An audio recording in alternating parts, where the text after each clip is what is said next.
You know, there are two kinds of pain in life. The first pain is the kind of pain that you willingly embrace. Yung kahit na alam mo masasaktan ka in the end, mas pinili mo pa rin sumugal, mas pinili mo pa rin yakapin.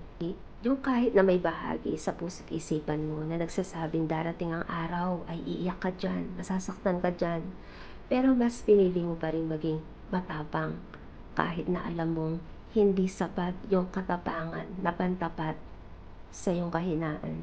The second kind of pain is the pain you never expected.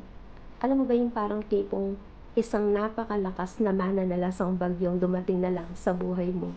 Yung walang sabi-sabi, walang warning, wala sa panahon. Yung bang akala mo tahimik lang lahat, pero bigla na lang may malakas na dilubyong bigla na lang darating at wawasak sa buong mundo mo.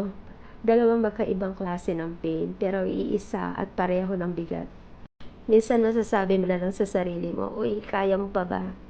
Pero hindi mo naman kasi kakayaning mag-isa. Kaya nga tayo ay Diyos di ba? Hindi ka naman iiwan ng Diyos na mag-isang sasagwan sa gitna ng mga nagngangalit na alon sa dagat.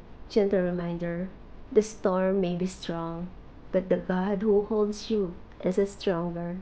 And no wave in this world can destroy a person whom God continues to hold together. Have a blessed and always trust God. God bless you.